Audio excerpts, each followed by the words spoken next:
We're about 3 minutes from going live, you guys, even though we're probably already live right now. Beaujour.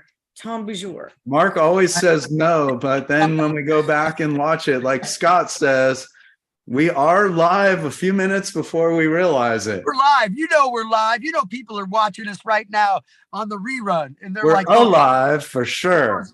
Are we live? I am alive. I'm in the car. Perkins is in his car. It's amazing. Who did? Globally. Who did? Scott. So there's like a minute and a half now. Okay, gotcha. Oh. So okay, it's everybody, clothes back on. 2 minutes before we go live. Right now we're alive, but we'll be live Yeah, that's in right. two minutes. Yep. Sure, we're live on YouTube right now because I believe we are live right now on YouTube.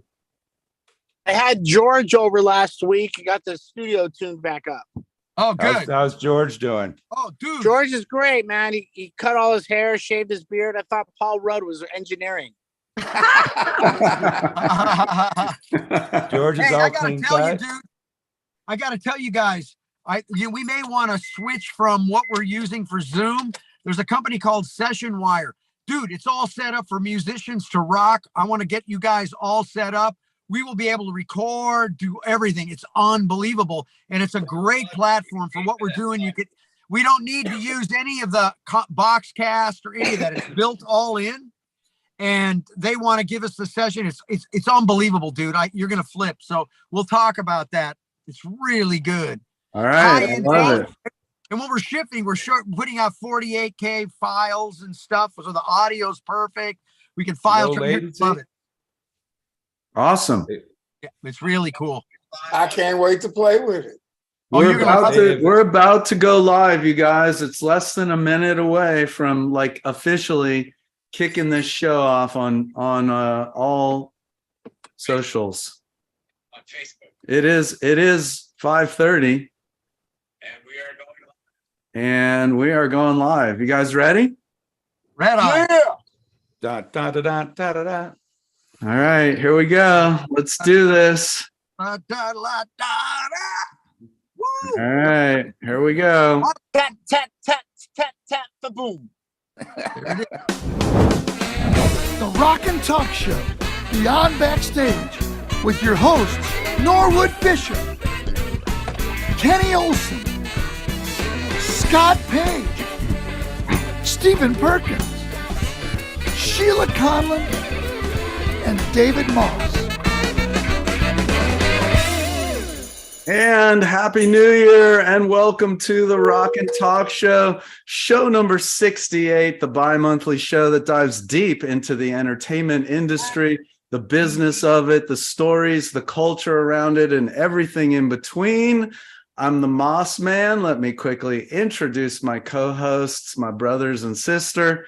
We got Stephen Perkins, Jane's Addiction Porno for Pyros, the legendary guitarist, the man, my brother from another, Kenny Olson, Kid Rock, Twisted Brown Trucker Band, Norwood Fisher from Fishbone, Trulio Disgracious, Sheila Conlon, the producer and creator of The Curse of Von Dutch and the Conlon Company, and last but not least, the one and only Scotty Page, Pink Floyd, Supertramp Toto. Happy New Year, y'all. How we doing? This is Happy New Year. our first show of 2023. Yeah, and our theme song is still sexy. It is still sexy. And I just wanted to comment how nice Sheila looks right now. Doesn't she look very nice on camera? You look very nice. Yeah. Very nice. Very nice. That's so What about me? 2023 is making. What about me? Look at this Funum right here. Come on. Hey, David, you're stealing my thunder here. I was still getting compliments. Yeah. Sheila, you look beautiful, Sheila. You look great.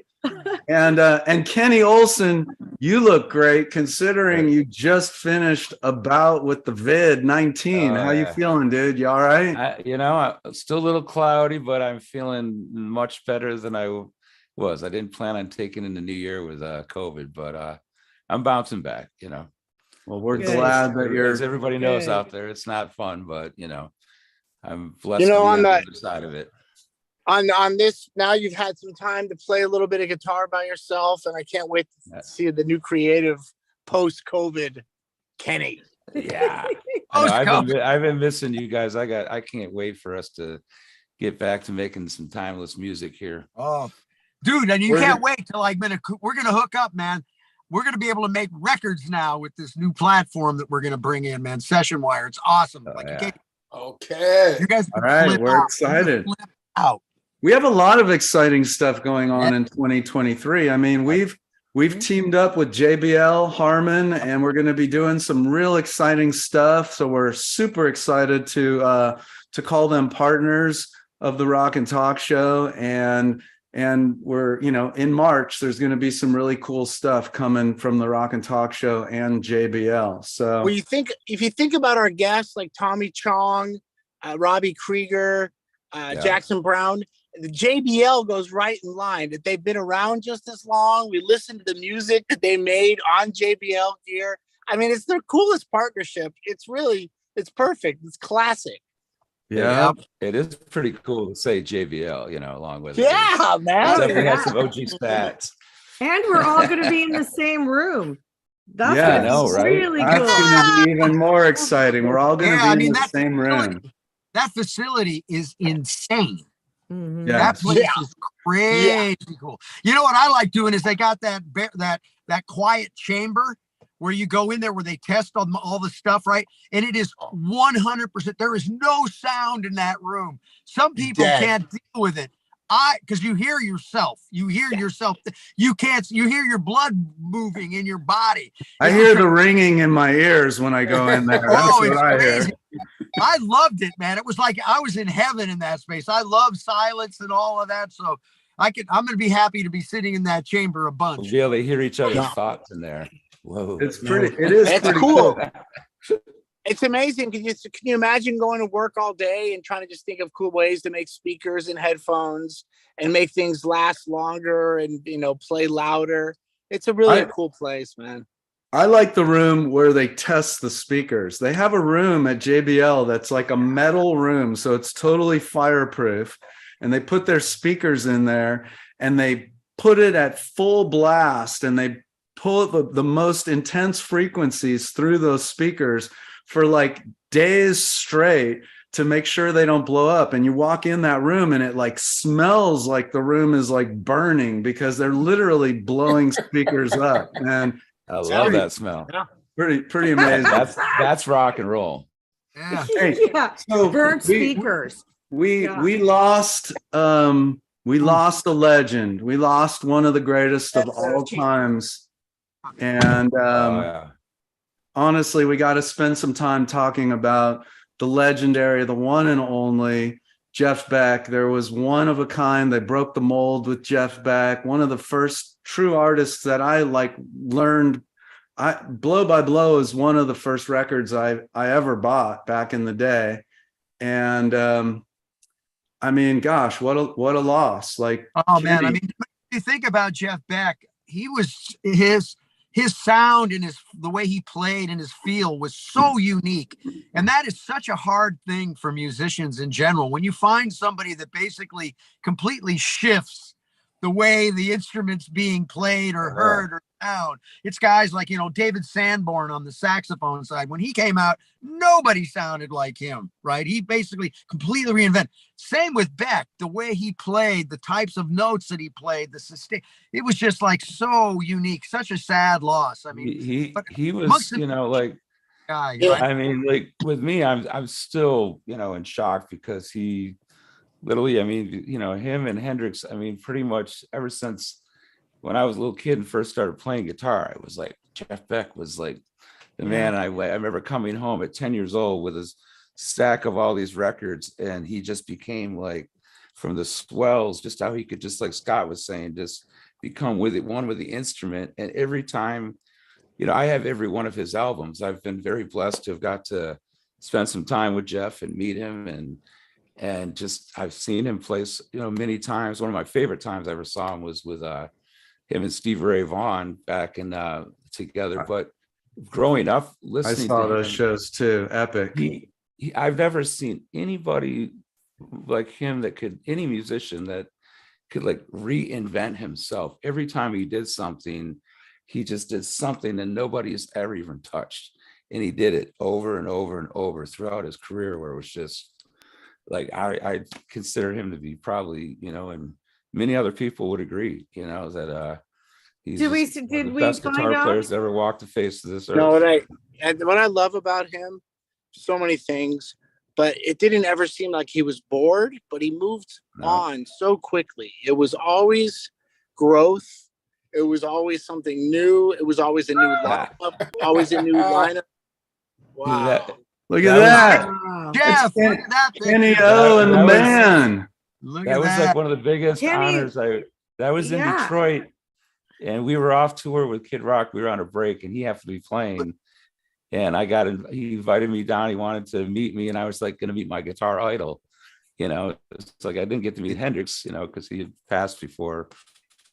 Wow. But wait a minute, was that Go also Go back to that Yeah. other picture. was that also Mark That was Armentano? Mark in the Armentano, man, our guy right there. Let me see that Yeah, picture. Mark Photo in the bombing. photo? Wait, That's called- which picture was Yes, Mark both of Armentano? them. Pull I got up the the picture, I'm second one. looking. That's Look it called up, look it up. That's called visual digital editing, my friend. The best That photo bomb picture ever. up. Photo bomb. We caught you, Mark. Oh, it was photo bomb. No, actually, I think he was in one of them for sure. Yeah, that he was was- a digital. That was a digital. That But was a digital. Jeff Beck, he lived a few miles from Jimmy Page. Jimmy Page's record collection and Jeff Beck's collection were similar, and they would play together in their teens. And obviously, what you think about what the guys that we played with when we were teenagers, I still get to play with a few of them. But just imagine the ripple effect that they had from the moment they fucking touched their guitar. The whole world was changed. Unbelievable. Yeah, It's sad. It's he sad, but really- you know what? We can listen. We can go home and put Blow by Blow on, or we can do it. You can still hear He him. like, if any Still hear guitar him. player, if someone said, like the old bluesman would be like, play the train, play the sound of the train, get that, feel the groove, make the sound. Jeff Beck could do that to anything. You could put a kaleidoscope in front of him, and every little color and everything that was going on, he was going to put it to life on the guitar. You guys, He's one of those people I missed Mark the first go around. I had to bring it back up because That's so Yeah. I awesome. didn't even notice. I love that, Mark. Good job. But Not that one. There a he is. guitar player like him, for somebody though, like Jeff Beck could make an instrumental albums that could just take anybody, even people that weren't musicians. He could take anybody just down this hole, just take them on his journey with everything he did. And it was just, I'm still in shock. The first thing I did yesterday when I heard the news was pull out Blow by Blow, and I put it on my turntable and I listened to it cover to cover. And I was very, very sad to know that he had just passed. I have nine albums framed up on my wall that I've had up on my wall forever, and one of the 9 albums is Blow by Blow. So he just played, and I was right before COVID. He was just in Nashville, and Rhonda was up playing bass with him, and I went up and hung out with him, and it's just like every time I see him do something completely new. I mean, like, as guitar players, we all have our styles and stuff like that, but that man is just, and just the bandmates that he played with over the years. I mean, Exactly. I mean, he had the greatest bandmates of all times. Like, he was one of the goats, and he had the goats of the bands with him the whole time. Like, it's just special. Also, didn't he just? I mean, because I'm a big fan. He just did an album with Johnny Depp. Yep. Yeah, Yep. and I was like, In his place. Johnny They were performing live together. They were out touring and playing. yes. That's right. Oh gosh. What's great, think about him. He was loved by the musicians, and he had the audience. It was like the ultimate rock star. The stories Loved him to death, and then he also was popular. I mean, which is interesting because there's a lot of guys that are really, loved by the musicians that never really kind of cracked the the space. We all kind of wonder, like, I mean, they do good, but they should have been bigger. But he was one of those guys that kind of crossed over. Awesome. Incredible. Right. He- Well, and speaking, oh, I'm also, sorry. Go I'm sorry, ahead. but Ernie. I'm sorry, and I'm off on this whole Jeff Beck thing, but like even like I remember he was playing one time. We were in Nashville, and Graham and Harrison, Brad Whitford from Aerosmith's kids were playing at this small venue, and here we're in there over there watching after Jeff had played at the Ryman, and here the kids are in there doing a showcase, and in walks Jeff Beck into the bar. And sits down and watches them, and just was like, just the dude was just awesome. Well, rest in peace, Jeff Beck. We love you. We will always love you. Thank you for all the music that you left us with, and we will cherish it forever, and so will generations to come. So, And we'll see you on the flip side, brother. We'll be over there one of these days. Stevie Ray and Jeff Beck are jamming right now together for sure. Show him that photo that I sent you from the show I saw at Cobo Hall. I think I already posted it. No, or yeah, you did. Yeah. So anyways, Sheila. So like you said, all these amazing, fabulously talented artists like Jeff Beck. We have two guests on our show that write about amazing artists like Jeff Beck and many, many others. Richard Bienstock and Tom Beaujour. They're the co-authors of the New York best time-selling book, Nothing But a Good Time, The Uncensored History of the 80s Hard Rock Explosion. And Richard, former senior editor of Guitar World, and Tom, journalist and co-founder and former editor-in-chief of Revolver. So congratulations on all your great successes and welcome to the show. Thank you so much. Thanks for having us. Thank you, guys. Good to see you. Yeah. Hey, so guys. we were just talking about the passing of Jeff Beck and what it's like with to be such an iconic, loved artist like him. And you guys have had the pleasure of and the honor of writing about these iconic musicians in the rock world. What is that like? Is this just like a dream come true? How do you do it? Well, I will say where Jeff Beck is concerned, I was once lucky enough to be in London at it was a Guitar World dual Jeff Beck, Jimmy Page interview. And Jeff Beck saved my ass because I got in trouble with Jimmy Page. Tell us. Because we're sitting there and I said something. I was trying to express something about John Bonham, where I was like, Bonham really invented that 2/4, like do clack, and Jimmy Page looked at me and goes, Bonzo could do a hell of a lot more than that, and Jeff Beck he goes, no, he means. And Jimmy Page was like, oh yeah, and then and he stopped yelling, and I was just like, thank you, Jeff Beck. Wow. I mean, I owe him one. If you could get yelled at by Jimmy Page, I'd drop the mic and walk out of the room right there and go, there you go. That's good enough for me. And he didn't turn me into a toad or anything.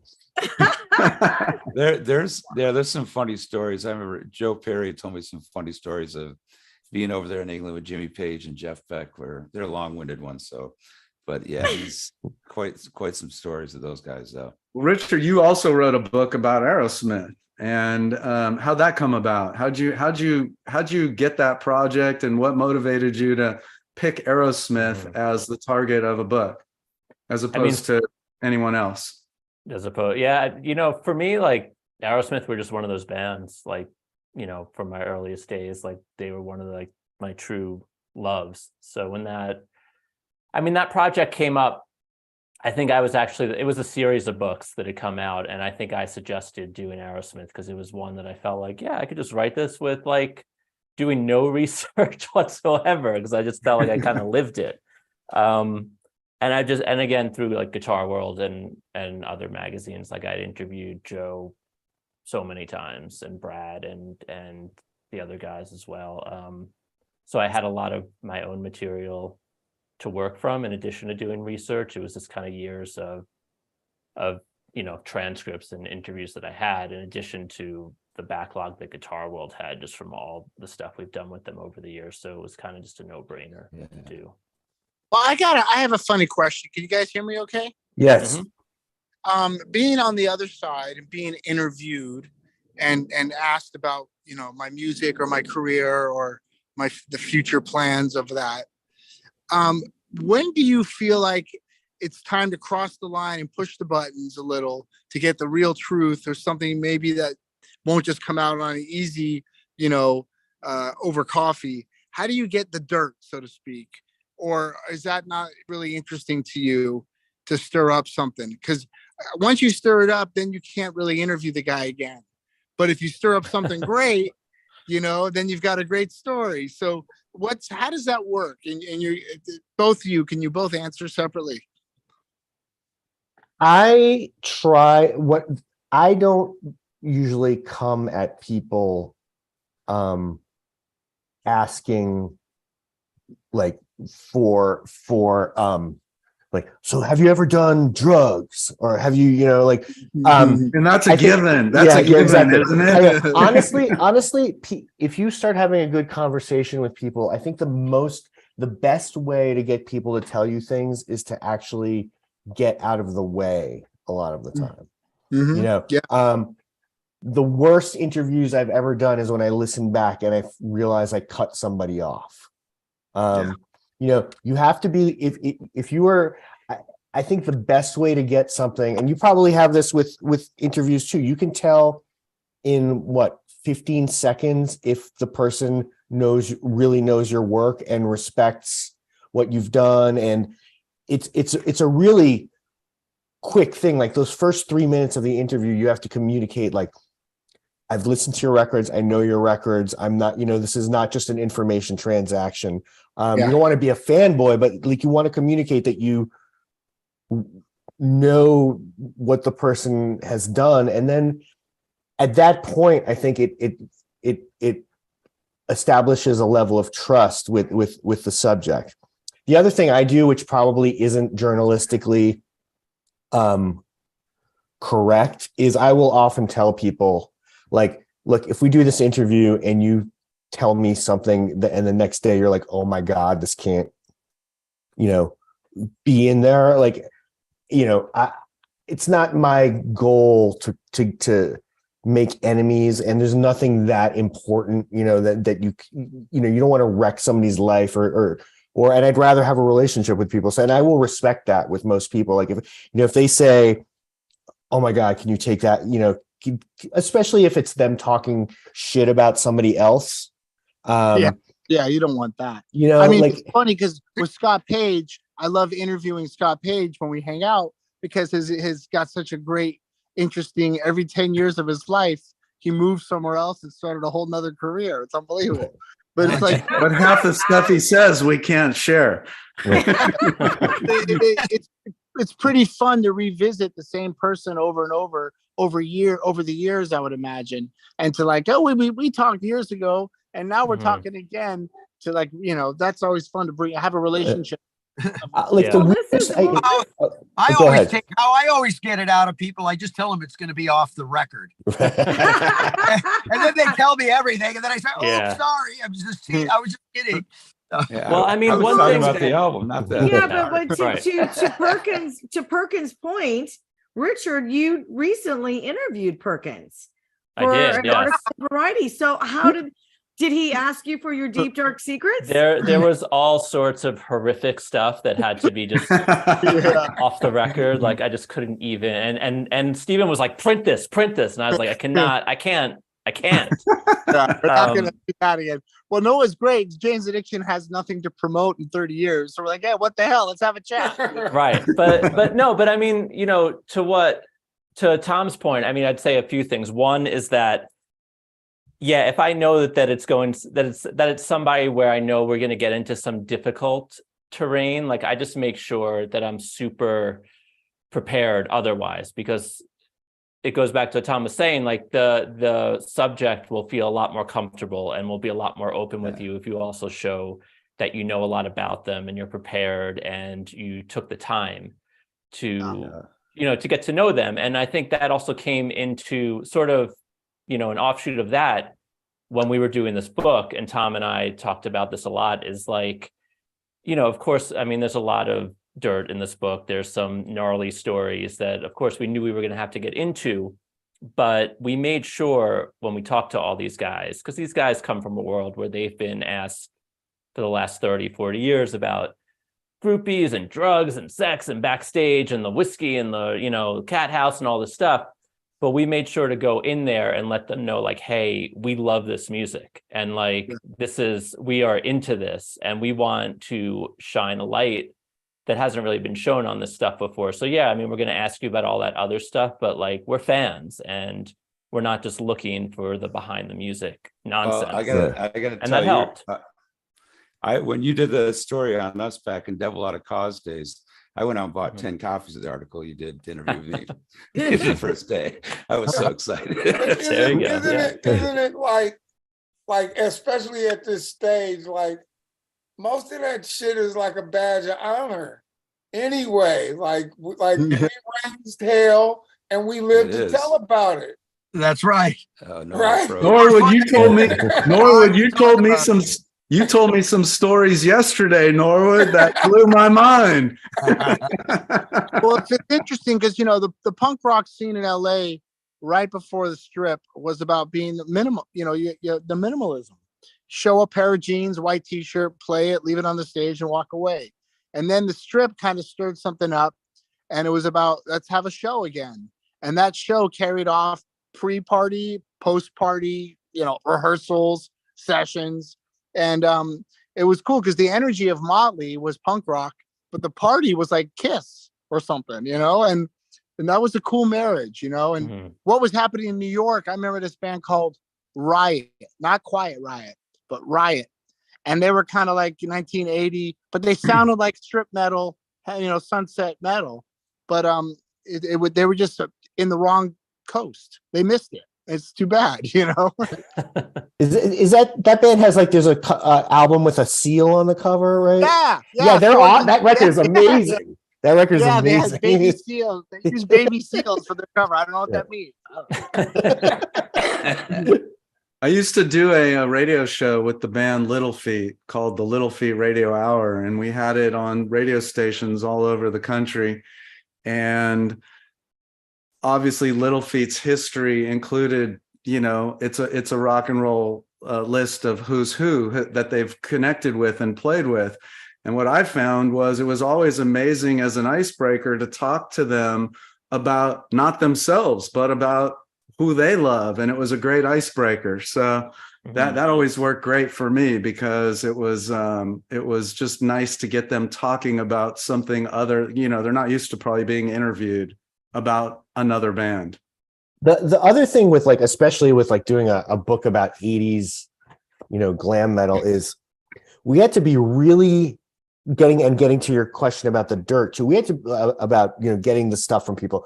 We had to be really, really careful doing this book, being very conscious that it was, 2021 and that, too.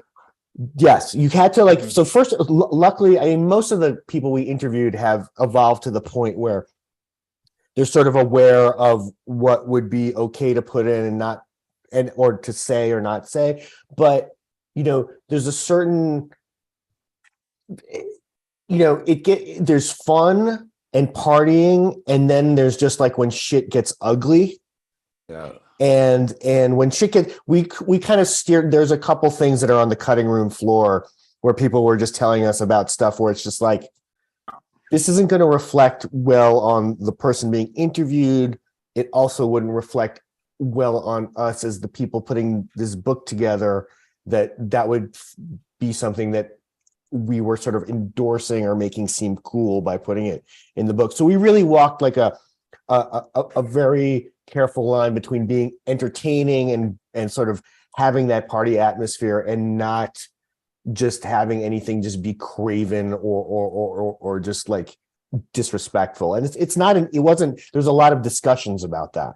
Yeah. Well, We and I had a can lawyer. imagine. Oh, sorry. I can imagine too. It's like, you also, it's your audience, right? You want to give your audience things that they want to hear, not like ruin their idols or their, or disillusion them on who these people are. And also, did you have to cut through managers, publicists, things like that, people like that while you were writing the book? Sometimes. I think that, we got to people in all different ways. But a lot of it was just, a lot of these people are people we've interviewed over the years and, for all different reasons. But then a lot of it was somebody being like, oh yeah, I'll put you in touch with these 5 other people. Like I still talk to them all the time. Here are their numbers, just tell them you got it from me. So once we started doing these interviews and people saw like, we're into it and like, we're trying to tell a different story here than the story that everybody always tells about this stuff, then people were more or less, just open to it. And then they were also open to being really open to it with us. Like Tom was saying, like, and so you get these stories, but it's not really the main thing that you're looking for anyway. Like we really were interested in like how they, how these bands came together and like what it was like on the Strip and like just sort of duking it out with the other bands. And like within all that, you get the other stories, and it sort of sounds like ridiculous and kind of self-serving to say, but like even with the sort of gnarly stuff, like we really had discussions about the stuff that made it into the book was often to kind of tell, a bigger story and to like like you have some of that stuff in there because you're painting a picture about what the lifestyle was like, and you want people to feel like they were there. But we didn't put it in there just because we were like, oh, this is something that like people are going to really like grab onto and like we'll get some attention. Like it was really all, if it didn't move the story forward, no matter what it was, it just wasn't there. Like it just got left out. It was great. At me and Navarro, from 81 to 85, we had a band Disaster, and we saw the bands play the Strip and put up flyers. So we did that and we played, and we thought if you do it, you can make it happen. Doesn't mean people are going to like you. Doesn't mean you're going to go grow up or down or lateral, but you can do it. And it was do it yourself. And before I met Norwood, 1985, 86, I realized there was another scene that was after hours, after the Strip. It started at 1 a.m. downtown. It got a little weirder. But, the cats from the Strip were actually going down there. You would see Nikki and T. Lee and Stephen Piercy hanging out all night. And then it turned into the Cat House. And like you said, they mended together. But the community was so helpful to each other. We had separate camps and we wanted to be competitive, but man, we all wanted the same thing. It was such a great feeling. And I'm only 55, so the cats you were talking to are in their 60s. But it's a great way to stay young. Just play heavy metal, play rock and roll, play funk, and get out of yourself, and become something different. These guys were able to do that, and you got a great insight. You microscoped it. It's a great book. So there was thank you. So actually, that was one of the things I wanted to ask you, like about which you just started talking about, because we talked to the guys in Junkyard, and a lot of people bring up the Hangmen, and like there really was like 2 different LAs going on at the same time. And so was it like, you guys would never go to the Strip? Like, was the Strip another universe? Were you ever at the Whiskey, or did you really hang at Scream? And so like how much of the worlds were going back and forth? We tried to talk about that like Guns N' Roses was the band that moved back and forth, right? Yeah, they were a Scream band. They were kind of like part of Dale Gloria and Michael.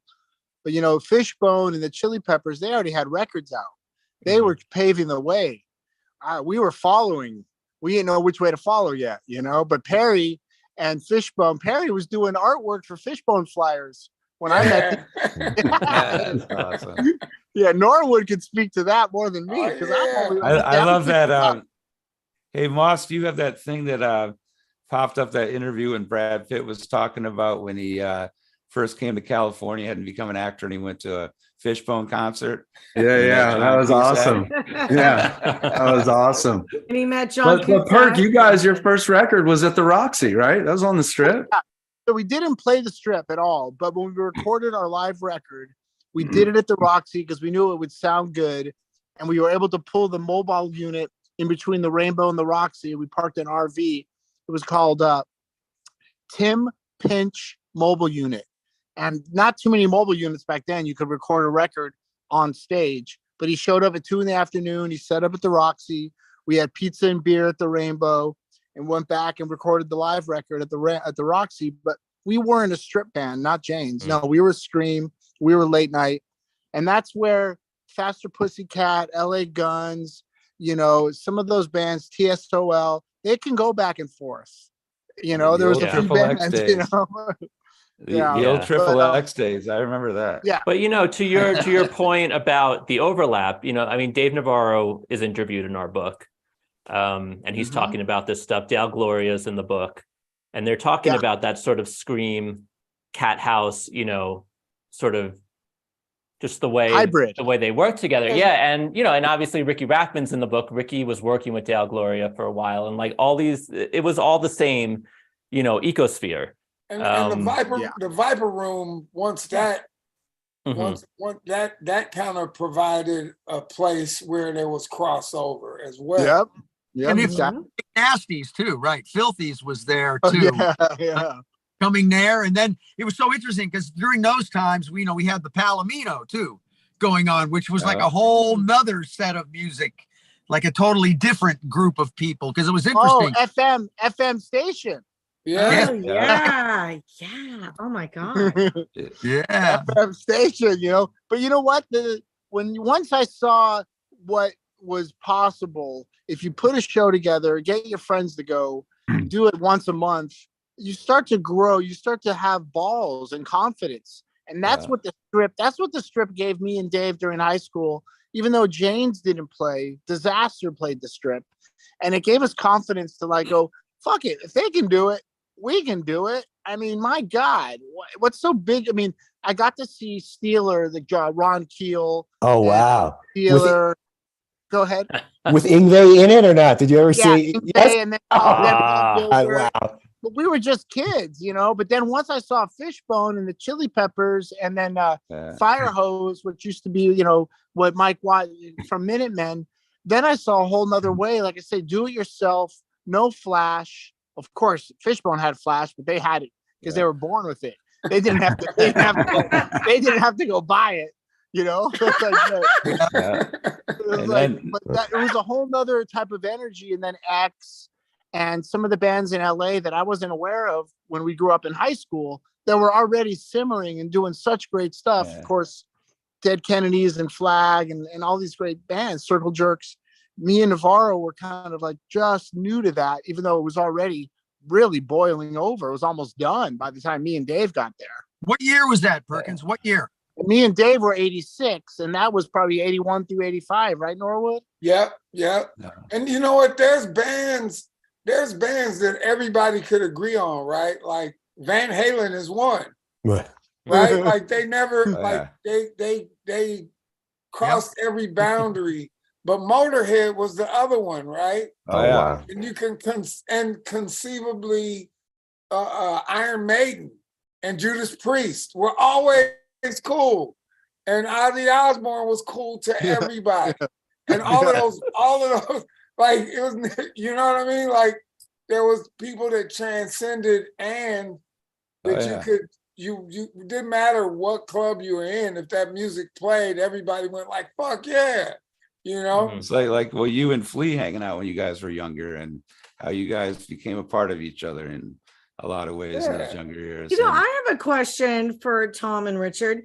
I mean, as authors, do you, in this genre, right, and what you do, I mean, is it essential that you're major fans, or do you come from this as, you know, just a journalistic, you know, writer appearing in, like, do you genuinely have to be a fan to write about this? I think, I mean, when I was growing up, I was kind of on both sides of the fence. Like I saw Fishbone and the Red Hots at NYU probably 1985, 86, whenever you guys toured together. 86. Yeah, I used to go, and I had like but I literally had a tape, a Maxell XL290 that had Husker Du, Flip Your Wig on one side, and Poison, Open Up and Say Ah on the other. Like I knew that the two musics were totally different, but there was something about the metal guys that were like superheroes. Like that glam metal was not about the audience and the performers being like one and the same. It was the opposite of hardcore. It was the opposite. It was, these are superheroes, and it's aspirational. You're like, I want to be that, guy. I'll never be that guy. And so to answer your question, I was always a huge fan of this stuff. And I think for this particular book, I mean, a good journalist could write about anything, but for this particular book, because the guys in these bands, and pardon my French, got shit on so horribly after Nirvana came out. Like, you've never seen another genre where it's just like literally pop, pop, pop, pop, pop, and then it hits a brick wall, and every band is dropped. And if you were in one of those bands, you couldn't get a gig. The A&R guys are dropped. So the people in the glam metal bands, I think literally were traumatized. You know what I mean? Because the press was like, you suck, and MTV was like, you suck, and Kurt Cobain was like, you suck, and suddenly overnight they were untouchable. So I think the fact that they could sense that Rich and I were real fans made them feel like, all right, I can talk to these guys, like, because they're so used to really people asking them a veiled version of like, so your hair was stupid and your band kind of sucked. You know what I mean? Like they can feel that. So I think for this book, it was really important that we had, like, that they could tell that we were people who grew up on this stuff, and that we weren't looking to like make fun of the music, even though there's a lot about it that does sometimes deserve it. I'm not saying like, oh, all of these bands were great, but I think it was important. Rich, what do you think? I agree with you, Thomas. I don't think that, you don't have to like be fully immersed in the stuff from childhood in order to write about it. But I think also for this book, like there's probably no other book that Tom and I would have written together as our first book. Like we worked at Guitar World together for decades, and like we've been talking about this book for decades, and like finally we both decided like, shit, now we actually have to really do it. But it was one of those things where I think it was just, a lot of it was just stuff we wanted to know. Like it's like all this stuff that we kind of knew, and like we just wanted to know more about it. So a lot of it sort of just came naturally. What's so fun about these musicians is not only did they sit around and play and practice, but they looked at Alice Cooper and the New York Dolls and Kiss, and they said, fuck that. I want to be more than just a player, man. I want to be a looker. I want to look weird. I want to stand out. I want, and that's some of these guys are technical wizards, but they look like beautiful women up there. It's wild, and it's like, and they take both of it just as serious. Their gear, their fingers, their fretboard is just as serious as their hairstyle. And that is like, that's mad. That's like, that's theater, man. That's real theater. Well, and you're right. And they got squashed when grunge came. It got squashed, but it's relevant. It's like disco. It shouldn't go away. Yeah, it was very strange. I mean, it was really, I can't think of another kind of music that just got nuked. No, he just said it, disco. And I bet if you were Jerry Lee Lewis and the British invasion came, you might have felt the same watching the Rolling Stones and the Beatles come into town. Yeah, that's true. That's true. Well, he's still in the Rock and Roll Hall of Fame, Poison isn't. So. Right. Yeah. Not yet. Didn't the Bee Gees get like kind of crushed during that disco thing? Mm-hmm. Yeah, they did too. It They was like, crushed it. They also crushed it. But there's that was such a one of the stories, and one of my favorite stories in the book is, and he's a great guy. He's so cool. Is Brian Forsyth from the band Kix. Fuck yeah. Yeah. And he, you know, No way, Fishbone's second show ever was opening for Kicks. no really? It's a gig. That's a show. in Maryland or in LA. No, in LA at the Music Machine. Wow. remarkable. I remember that That's place. amazing. But he so like he after Kicks, you know, like so when he left Kicks and they were dropped and stuff, he was in LA and he was having like a hard time anyway, but through Rami Jaffe, who's the keyboard player in the Wallflowers now, but he was in the Foo Fighters now. He got an audition for the Wallflowers, right? This is like 92 or 3. And, you know, Kicks are, first of all, they're a great band, but they're also a band that had like a number 9 single and a platinum record. And like when he went into audition for the Wallflowers, he did not even say that he had been in Kicks. Uh-huh. If he had, it would have been like, all right, thank you very much. You know, but no matter how good a guitar player he was, they would have not touched him. Interesting. I was going to ask you what story real quick about Rami Jaffe. He showed up and showed me a photograph when he was 6 or 7 years old at a Jewish camp. My brother was his counselor. Oh, wow. Yeah. My brother passed on years ago. So me and Rami my brother was a Grateful Dead head, and Rami said that he used to play the Grateful Dead for the kids during nap time. Awesome. Oh, wow. Dude, I was like, I was gonna cool. that's amazing. I was gonna ask you, Tom, you just said one of your favorite stories from the book. I was gonna ask both of you, what is one of your favorite stories from the book? Richard, what about you? Geez. Well, one of my favorite stories would have to be, I love Wasp. I'm a big Wasp fan. And this was a big thing in the book because it was this like years-long pursual of Blackie Lawless. But, you know, we tell the whole story about them on the strip in the early 80s and like just their whole thing with throwing the raw meat out at the Troubadour and like almost lighting the whole place on fire and like their fire sign and the rack that they had on stage, the torture rack and all this stuff. And just kind of digging into that. I mean, talking to people in the band about the experience of it, but then also finding the guy who helped them build all that stuff. And he was the guy who worked at like NASA.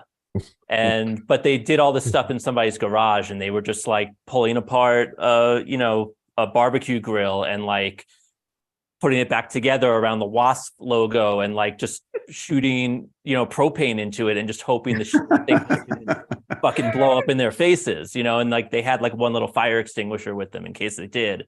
But just hearing how all of that came about and like, you know, again, like it was one of those things I always just wanted to know more about it. But then on the other side, it was like this super like creative thing that like it was just these kids doing this and it was beyond the music. It was this whole other realm. And like it was also kind of dangerous and dumb and not knowing if it was going to work, but also not really giving a shit, just being like, we're just going to do this. And like, if the shit blows up, then the shit blows up, you know, and luckily it didn't. Good story. It's good for press. But you know, it was just like, that was sort of, to me, capturing the spirit of the book and especially the early part of the book where it was like, throw anything you can against the wall and just see what sticks. And that's what all these bands are like. doing. That's what those were like in every aspect of it, from recording to everything, right? Mm-hmm. We were doing like, if you wanted to make sounds, you put freaking microphones in toilets and shit, trying to make stuff. We'd make stuff. Everything was creative. We'd make our own things. And that's so different now because everything is so digitized, right? It's like, oh, you want the John Bonham kit? You hit a button. It wasn't like, oh, how do I set up the mics and how do I make this shit and invent? So a lot of that inventiveness, that was a big period. That whole period of time was just so fantastic because we had, you know what I mean? It's fun to take. It's like I was just having a conversation with my, you know, one of my youngest who's grown. My kids are grown now, and you finally as you get an adult, you can start talking a little bit about the stupid shit that we did when we were younger in that era. After they're I didn't so much do. stuff. I did nothing stupid. I just want to. So it's like neither. now you become correct with your kids, even so they don't do the stupid things, but they're actually outgrown. They look at the stuff that we did in that era. I tell my son, "Oh yeah, when I lived in LA in the 80s and 90s, Sheila knows, she was managing me. She knows the crazy shit." We'll keep it PG, but Yes. it was an era that happened. Times every decade, things change, and to tell the story, I think it needed to be told. I think it's awesome. Well, the greatest thing is musicians, of course, if you're a writer or a painter, but musicians especially, because you can turn music on when you're at the market, when you're driving, when you're having sex, when you're in the bathtub. Music can, it's not like watching a movie. You have to make some time and sit on a couch and watch a movie. You can put music on at any time. So musicians infiltrate our lives all the time. And, what's the personality of Flea? What's the personality of Mike Watt? What's the personality of anybody? And their personalities go into our head and our brain, and we start to love them. We don't know why we love them. And why these songs, like you said, they're aliens. They're not from this world. They're like, how do people live this way? How do they make music? And it's a discipline to be weird constantly. But that's what we love about musicians. I try to be a normal guy. I've got a wife and kid, but when I get on the drums, I'm not me. I'm what I want to be. That's what I want to be. I want to be me on the drums. That's me. That's what I want. Becomes quite beastly, my friend. Say that again, Norwood. Norwood, what'd you say? I said, you become quite beastly, my friend. Yes, Perkins. But musicians, you get to interview these guys that get to be what they want. No one on the earth gets to be what they want except for artists. Everybody else is serving somebody else. But this is what I think is so cool about being an author. Maybe I'm wrong, but you get to celebrate who they are on stage, but you get to uncover who they are as a real person when you get the moment, right? Right. Which is pretty amazing. I mean, that was like, going even back to Steven's first question about like the drugs and asking people about stuff like hey, edgy, come on. edgy stuff, the edgy questions, but like in a weird way, there's like only I don't know how many different ways there are there's not that many ways to do cocaine or have sex or whatever. Like, so like that gets repetitive. Yeah, I know, exactly. This, like, what's really interesting, at least to me, when I'm doing an interview for the book or for other thing, is like the specificities. Those are the little things that make each musician or each band tick, and like the weird things that they did to make it. That's really where bands are different, is the people, the personalities, and sort of the effort that they made at the beginning. Because there's always some like weird, like, the first years of a band are really the most interesting, because that's really where you've got combinations of people coming together and it doesn't work, or like you're flying and you get chased by the cops, or like you've got the one who freaked out, like and that those specific little things are, I think, way more interesting than once a band goes on tour, they're like in a metal tube for 6 months, or in a van, but like it's kind of, touring is kind of very similar day in, day out, and for every band, so it's really what's more interesting. Like dude, if I was doing a thing on Fishbone, I'm such a nerd. I'd be like, how did you make the keyboard stand? Right. But that's what I want to know. You know what I mean? Like where, like, so those are the like things for Rich and I, because we're both like fans. Like that's what's interesting. Like, the fact that White Lion practiced in the basement of Lemoore, like, and there's like rainwater and sewage going underneath them, and then it's like to me, like being able to add like all of this behind the scenes context to bands that when you were a kid you were just like, all you had was the album cover, I wonder who had Catholic guilt because they was raising so much hell. or any kind of. Exactly. I was going to ask, this is the first collaboration book-wise that you guys have done together, right? Yes. Yes. And Richard, you've written a number of books. As you progress, do you have a favorite? Do you feel like your books get better and better? Do you look back at one of your first books and say, "Man, this is it"? Or how do you feel about that? I mean, this book that we did together is easily the best book that I've worked on. You know, working together with Tom on it for starters, and also just the subject matter, and also it was really a book that, you know, we went out and we sold it. You know, we found an agent and we got the book sold to a publisher, and like it was just taking it every step of the way was just an incredible experience. And then also, you know, the success that we had with it and the New York Times and all that, and now it's, you know, it's actually being made into a docuseries that will be happening soon. You know, and then so I mean, going forward, Tom and I are deep into our next book, which is actually a book about the Lollapalooza Festival and 90s alt rock. Stephen, who disappeared, has been interviewed for it. Norwood, I interviewed you for it a few months back as well, if you recall. Okay. I assume you're interviewing Mark Geiger as well, I'm assuming. Yeah, Tom talked to Mark, and, you know, we've talked to a whole bunch of people already. So that's kind of the next one. And we're doing it similar in style to how we did this one, as an oral history, and just talking to all the guys that were, you know, and the women that were on the tour, and just kind of around in that sphere in the 90s.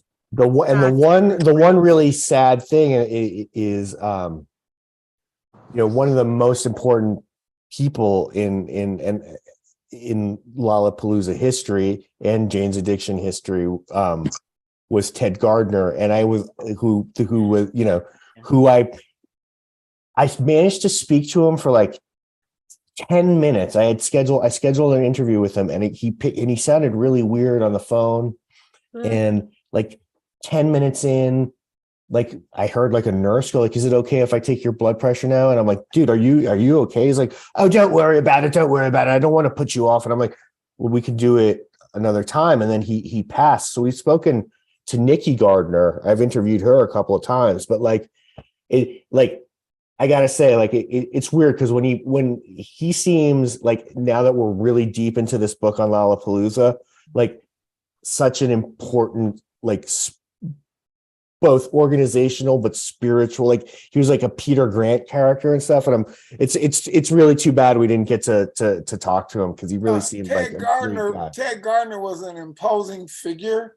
We are like Dirty Walt called him Ted the Devil Gardner. And there was always an air that, like, if you said the wrong thing, he could grab you by the throat, put you 3 feet off the ground with not even like barely any effort on his part. Ted taught me how to do it. Put it this way, I'd be getting fucked up, and he'd go, "Perkins, you're not doing it right. Let me show you how to do this right." I remember with Perkins, when Fornos for Pyros had to cancel one show. I think it was in '93. So my band from Detroit filled in on the side stage, but it was the show where Chris Cornell got up on stage and drank the bile beer. And the bile. He comes off the stage and looks at me. He just turns green. 92. And I had to hold him in the 92. bushes. He threw up for a while. That was It's such a crazy concept. I'm interested in the process of writing too, because you guys are covering, like, you know, the history of Lollapalooza in a book. Like, where do you start? Like, when you're writing, and obviously you start. I know where it started. Start with that guy. He started it. Coming up with the opening paragraph of a book. Like, what's the process? Can you talk about, like, you know, there's so much and there's so many different areas that you can go, but coming up with that opening paragraph, how challenging is that to come up with it? Do you guys do that together? Do one of you come up with it? it's almost like writing a song in a way. I think I'm having an anxiety attack. I mean, one thing I will say is that, and maybe we do this wrong, but for us at least, the opening paragraph I think comes last, right? Yeah. Like wow. we start somewhere like in the middle, and then that's and then you interesting. just kind of start spreading out. But definitely in the last book, at least, the whatever's at the beginning was the last thing written. Wow. Interesting. That's very, very interesting. But I like Well, that. makes Like, sense, right? By that time, you have all the knowledge, and you're going to want to write that first piece that's going to basically reflect everything you did. That makes total sense. Yeah, it does make sense. I never would have thought that. I would have thought that you write the book as we read it, but that makes perfect sense. And the thing with these oral histories too is like, you don't really control the book. Like, you know, Yeah, we're gonna ask, we asked Steven about like going to the festival with Ted. Like he's gonna say what with Mark Geiger, and he's gonna say what he says, and like the quotes shape. You can't make stuff up out of thin air when you're only working with quotes. So suddenly you'll do an interview with somebody and they'll talk about a whole thing that happened that you never heard about before, and then you've got to go down a new path. Down a path, like, and it sort of steers itself depending on who you get to interview and who gives you what. Like I'm in a rabbit hole right now. In 1995, Patti Smith played her first show back from like retirement at Lollapalooza. So like right now I'm talking to and it's so weird because you end up talking to I'm talking to Stuart Ross about it. I'm talking to Lenny Kaye and people in the Patti Smith band. And like suddenly you spend 4 days of your life talking to people in the Patti Smith band. And like when we started this book, I didn't even know Patti Smith played Lollapalooza. So It really just like takes you like on a ride. Stuart Ross named Porno for Pyros. Really? Oh wow. So me and Perry had a catalog from Arizona how to order fireworks. And Stuart Ross said, "My God, that's a porno book for pyromaniacs." And of course, Perry wrote that down, and there you go. But that came out of Stu. Wow, there you go. That's awesome. That's so cool. Right here on the Rock and Talk Show, we heard. Cool. You're watching the journalism process. Yes. Yeah. It makes it even that much more brilliant. It's great. Yeah, it happened on Lollapalooza in '91. I was like just thinking too when you guys were talking. Remember, have you seen the Beware Mr. Baker documentary? Oh yeah. How it starts out with him. It starts out with the end of the documentary with him caning him, and breaking his nose. Well, the director is a good friend of mine, Jay Boulder. Yeah. I love him. I go, how did you? Because I was going to hire him to do the Curse of Von Dutch. He was my first when I first started that show. I'm like, it's got to be Jay. It's got to be Jay. He is insane. It's an amazing documentary. It's like one of the best. It's insane, sad but amazing. And but you guys, listen. It's 6:30. I mean, I know. This show just. I didn't even get. I know because there's so much to talk about. Plus, Tom and Richard, we didn't even get I know that you're a big guitar collector and equipment. Yes, guy too, we wanted so. to. Yes, talk about that. But I mean, but I have a problem. We can have that offline. That conversation. Yeah. So the three of us got to connect outside of here and do it. Yeah. Because Tom is a producer. Yeah, well, I definitely want to reconnect. Norwood, we got to get your mic hooked up. Yeah, we can't hear you, Norwood. What did you say? What did you say? Oh, I said you guys have to come back after the Lollapalooza book drops. Yes, absolutely. Or right before. Yeah, thank you. That would be amazing. Thank you so much. Yeah.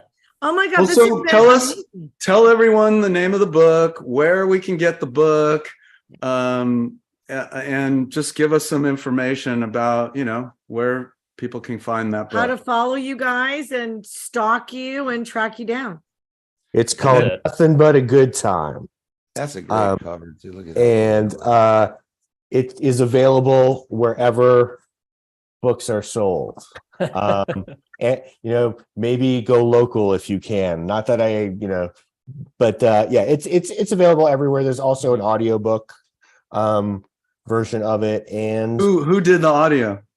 it was two, we hired two voice actors because we wanted one male and one female at least. And Okay. that's like one of those weird things where like suddenly you're listening to like voice actor reels and you're like, well, I didn't know that I was going to be doing that. Yeah. And they're saying all this like disgusting shit that's in the book because they're just reading it verbatim. So that was pretty wild. Casting. Like, there you sounds go. like it sounds like a Steve Lukather at the Baked Potato reading. Have you heard about his readings, right? No. Oh my God. We should have had him do the book. Yeah. Oh my Yeah, God. exactly. Lord help you if you ever get to go hear a Steve Lukather reading at the Baked Imagine this. Well, I can't wait to read it. I haven't read it yet, but Yep. I'm going to go out and grab a copy. It's so good. And definitely looking forward to reading it because I know it'll bring back a lot of memories and a lot of experiences. I'm looking forward to it too.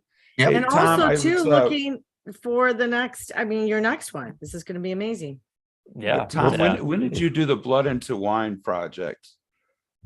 I did that. You mean when was I interviewed for that? That was Yeah. a while ago. Like that was probably when I was still at Revolver. So Uh-huh. 2008 or 9, I think. Okay.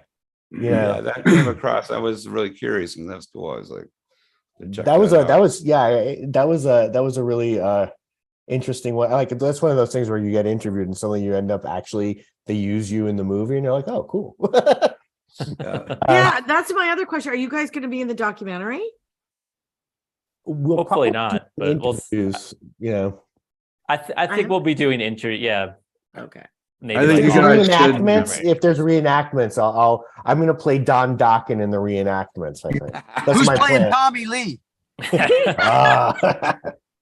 Well, listen, you guys, this has been amazing. Thank you so much for having us. Yeah. Thank you for joining us. We appreciate it. We're excited to pick up the book and read it. I'm excited for the next book and look forward to meeting you guys in person. If you're ever in LA, look us up. And if we're ever in New York or Colorado, we'll look you guys up. We're staying at your house. And I'm always in New York or Colorado. Oh my God. Okay. Come on over. So now I'm gonna reach out to you guys and Richard, thanks again for looking out for me back in the day and really putting us out there. That was awesome. It was my pleasure. Yeah, find me on Instagram. It's the Beaujour, and we'll get nerdy. We'll get nerdy about guitars. Right. You know it. And, once I got my again, other room over here. We could go in right now and start pulling them out. Once again, we want to thank our newest partner to the Rock and Talk Show, JBL AKG. We're stoked to be teaming up with them. We're going to do some exciting stuff. Our next show, January 26th.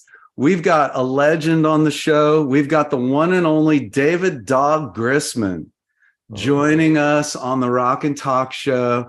It's going to be epic. I can't wait. Another goat in his category. Yeah. But guys, don't go away. We're going to close out the show. Don't go away just yet.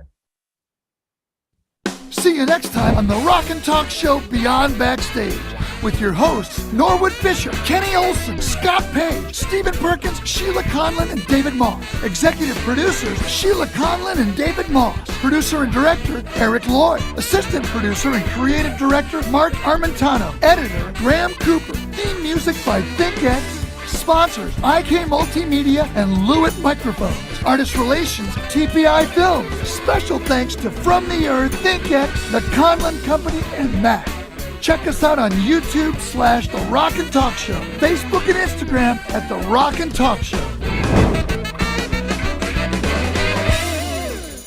And until January 20th.